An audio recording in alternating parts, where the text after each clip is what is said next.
Hello, and welcome back to Baby Elias's stories.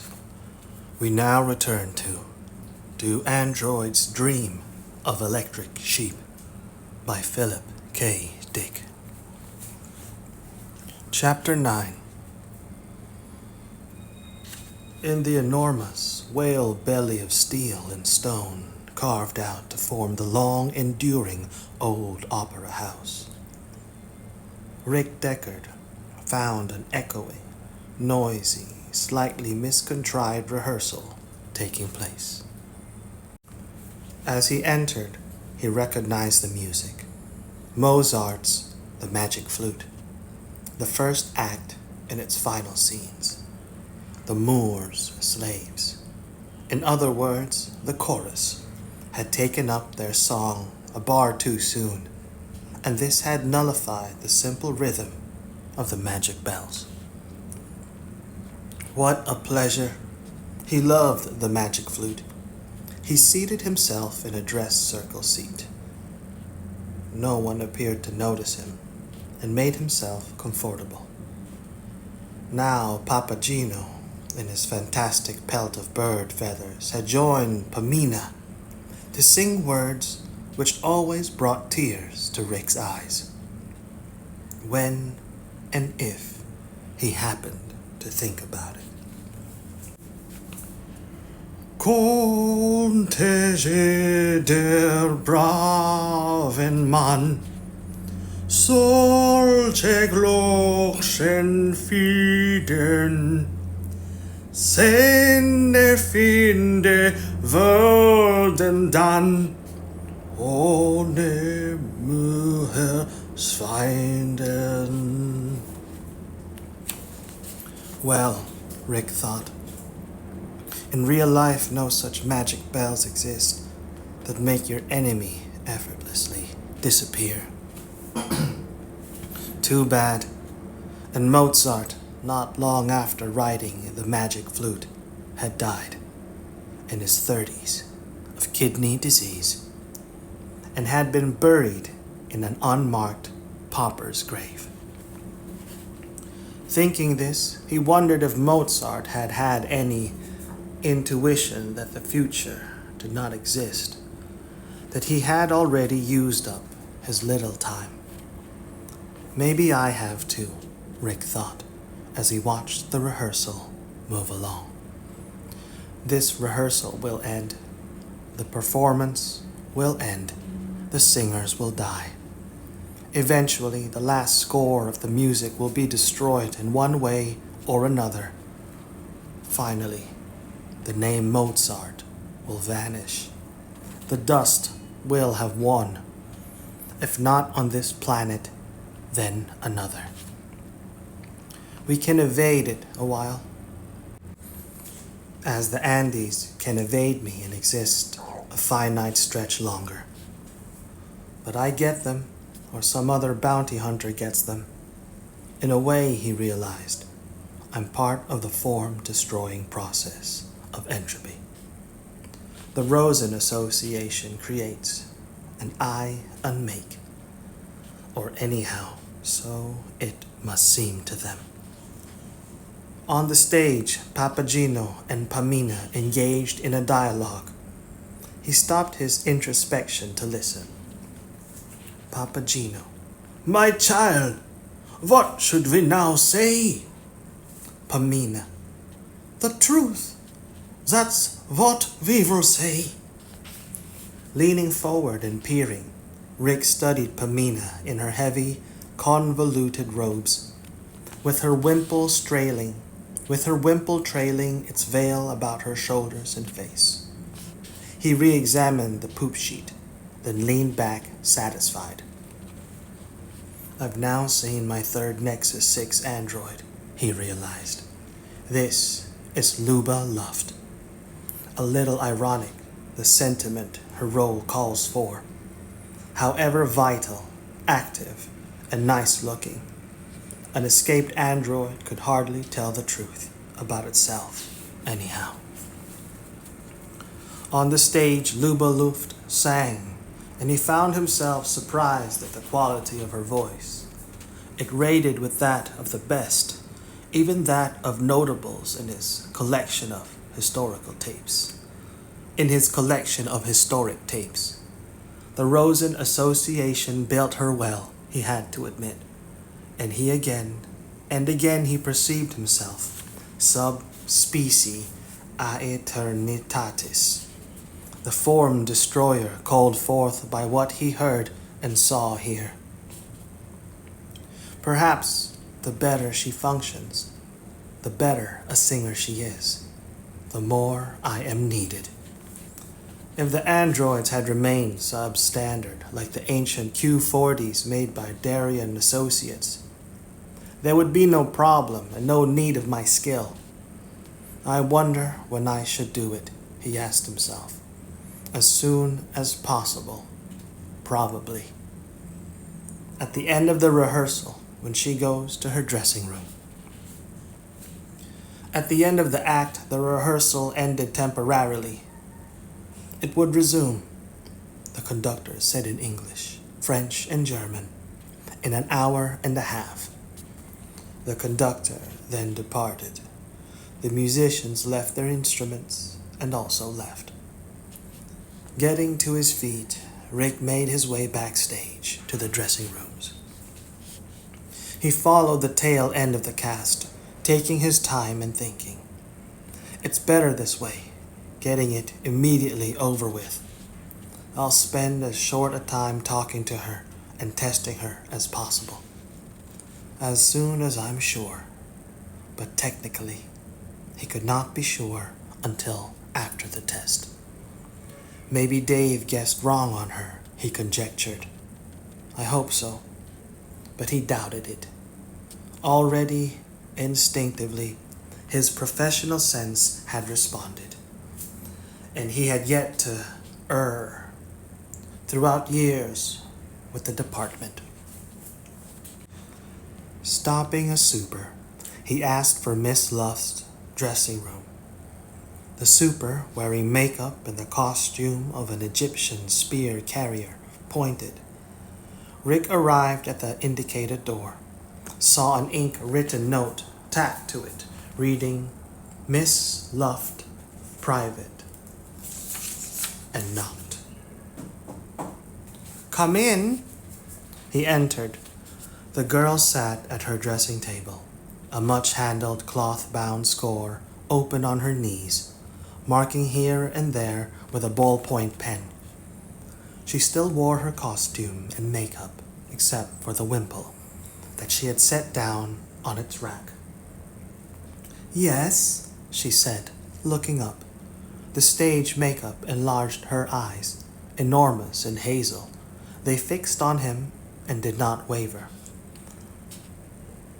I am busy, as you see. I am busy, as you can see. Her English contained no remnant of an accent. Rick said, You compare favorably to Schwarzkopf? Who are you?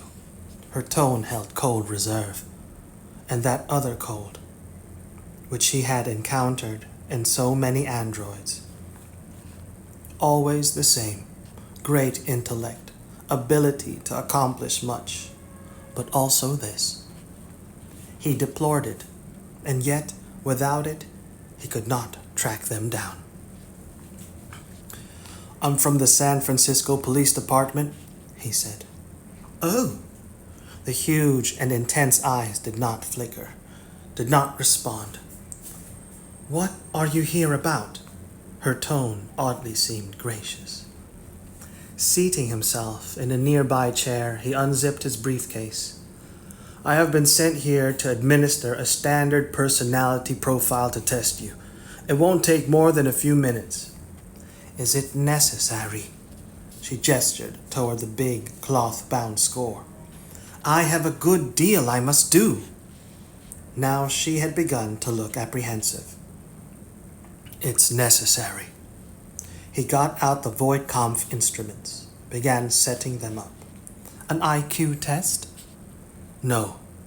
Empathy. I'll have to put on my glasses. She reached to open a drawer of her dressing table. If you can mark the score without your glasses, you can take this test. I'll show you some pictures and ask you several questions. Meanwhile, he got up and walked to her, and bending, pressed the adhesive pad of sensitive grits against her deeply tinted cheek. "And this light," he said, adjusting the angle of the pencil beam. "And that's it." "Do you think I'm an android? Is that it?" Her voice had faded almost to extinction. "I'm not an android. I haven't even been on Mars. I've never even seen an android." Her elongated lashes shuddered involuntarily. He saw her trying to appear calm. "Do you have any information that there's an android in the cast? I'd be glad to help you, and if I were an android, would I be glad to help you?" "An android," he said, "doesn't care what happens to another android. That's one of the indications we look for." "Then," Miss Luff said, "you must be an android." That stopped him. He stared at her. "Because," she continued, "your job is to kill them, isn't it? You're what they call—" She tried to remember. "A bounty hunter," Rick said, "but I'm not an android." "This test you want to give me." Her voice now had begun to return. "Have you taken it?" "Yes," he nodded. "A long time ago, when I first started with the department." "Maybe that's a false memory. Don't androids sometimes go around with false memories?" Rick said, "My superiors know about the test. It's mandatory." "Maybe there was once a human who looked like you, and somewhere along the line you killed him and took his place. And your superiors don't know." She smiled, as if inviting him to agree. "Let's get on with the test," he said, getting out the sheets of questions. "I'll take the test," Luba Luft said, "if you'll take it first." Again he stared at her, stopped in his tracks. "Wouldn't that be more fair?" she asked. "Then I could be sure of you." "I don't know. You seem so peculiar and hard and strange." She shivered, then smiled again, hopefully. "You wouldn't be able to administer the void conf test. It takes considerable experience. Now please, listen carefully. These questions will deal with social situations which you might find yourself in. What I want from you is a statement of response, what you do, and I want the response as quickly as you can give it. One of the factors I'll record is the time lag, if any." He selected his initial question. "You're sitting, watching TV, and suddenly you discover a wasp crawling on your wrist." He checked with his watch, counting the seconds, and checked too with the twin dials. "What's a wasp?" Luba Luft asked. "A stinging bug that flies." "Oh, how strange."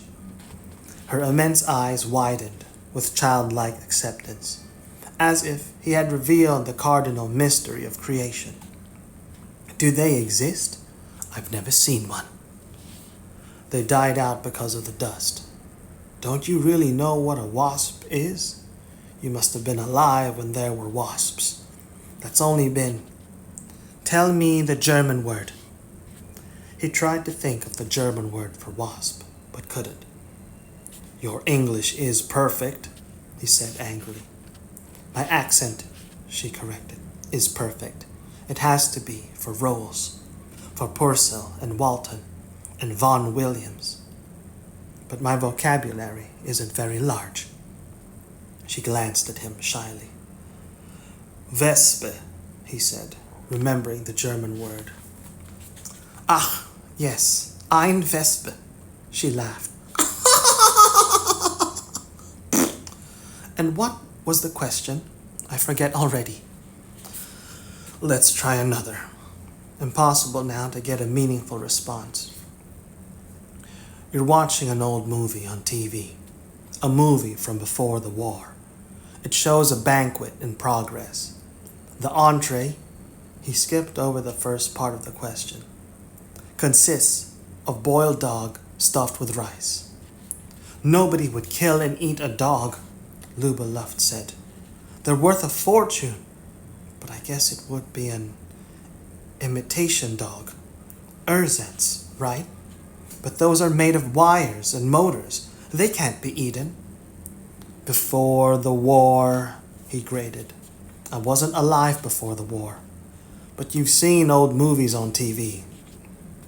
Was the movie made in the Philippines? Why? Because, Luba Luft said, they used to eat boiled dogs stuffed with rice in the Philippines. I remember reading that. But your response, he said. I want your social, emotional, moral reaction. To the movie? She pondered. I'd turn it off and watch Buster Friendly. Why would you turn it off?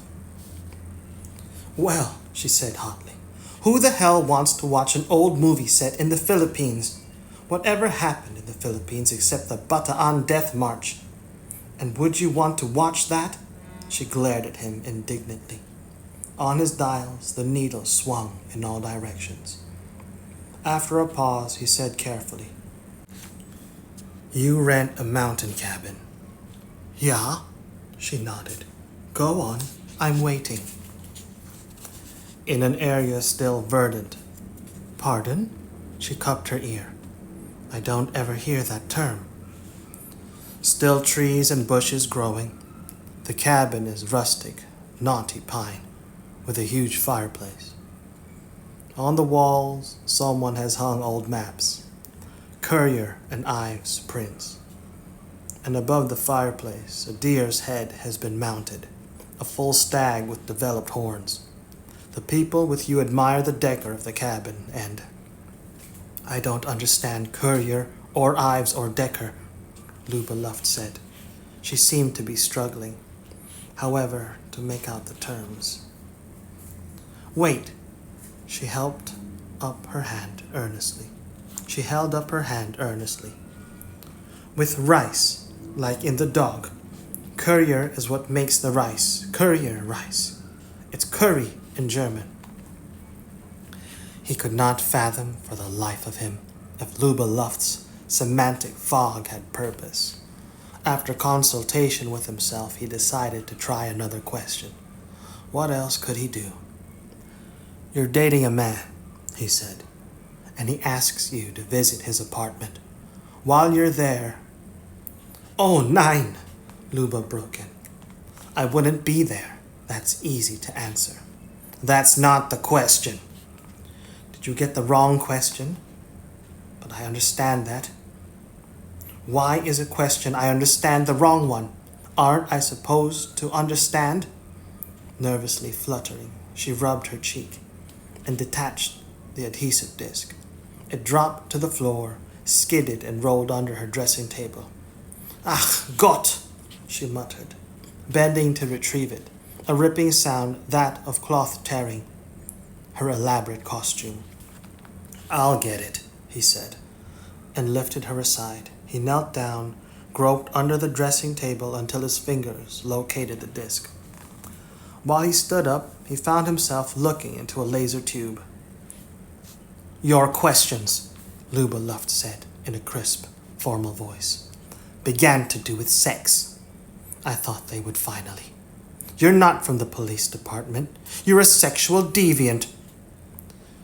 You can look at my identification. He reached toward his coat pocket. His hand, he saw, had again begun to shake, as it had with Polakov. If you reach in there, Luba Luft said, I'll kill you. You will anyhow. He wondered how it would have worked out if he had waited until Rachel Rosen could join him. Well, no use dwelling on that. Let me see some more of your questions. She held out her hand, and reluctantly, he passed her the sheets. In a magazine, you come across a full-page color picture of a nude girl. Well, that's one. You became pregnant by a man who has promised to marry you. The man goes off with another woman, your best friend. You get an abortion. The pattern of your questioning is obvious. I'm going to call the police. Still holding the laser tube in his direction, she crossed the room, picked up the vidphone, dialed the operator. Connect me with the San Francisco Police Department, she said. I need a policeman. What you're doing, Rick said with relief, is the best idea possible. Yet it seemed strange to him that Luba had decided to do this. Why didn't she simply kill him? Once the patrolman arrived, her chance would disappear, and it all would go his way. She must think she's human, he decided. Obviously, she doesn't know. A few minutes later, during which Luba carefully kept the laser tube on him, a large harnessed bull arrived in his archaic blue uniform with gun and star. All right, he said at once to Luba, put that thing away. She set down the laser tube and he picked it up to examine it to see if it carried a charge. Now what's been going on here? He asked her. Before she could answer, he turned to Rick. Who are you? He demanded. Luba Luft said. He came into my dressing room. I've never seen him before in my life. He pretended to be taking a poll or something, and he wanted to ask me questions. I thought it was all right, and I said okay, and then he began asking me obscene questions. Let's see your identification, the harnessed bull said to Rick, his hand extended. As he got out his ID, Rick said, I'm a bounty hunter with the department. I know all the bounty hunters, the harnessed bull said as he examined Rick's wallet. With the SF Police Department. My supervisor is Inspector Harry Bryant, Rick said. I've taken over Dave Holden's list, now that Dave's in the hospital. As I say, I know all the bounty hunters, the harnessed bull said, and I've never heard of you. He handed Rick's ID back to him. Call Inspector Bryant, Rick said. There isn't any Inspector Bryant, the harnessed bull said. It came to Rick what was going on. You're an android, he said to the harnessed bull, like Miss Luft. Going to the vidphone, he picked up the receiver himself. I'm going to call the department. He wondered how far he would get before the two androids stopped him. The number, the harnessed bull said, is... I know the number, Rick dialed. Presently, had the police switchboard operator. Let me talk to Inspector Bryant, he said. Who is calling, please? This is Rick Deckard. He stood waiting, meanwhile, off to one side. The harnessed bull was getting a statement from Luba Luft. Neither paid any attention to him. A pause, and then Harry Bryant's face appeared on the vidscreen. What's doing? He asked Rick. Some trouble, Rick said. One of those on Dave's list managed to call in and get a so-called patrolman out here. I can't seem to prove to him who I am. He says he knows all the bounty hunters in the department, and he's never heard of me, he added. He hasn't heard of you either, Bryant said. Let me talk to him. Inspector Bryant wants to talk to you. Rick held out the vidphone receiver. The harness bull ceased questioning Miss Luft and came over to take it. Officer Krams, the harness bull said briskly.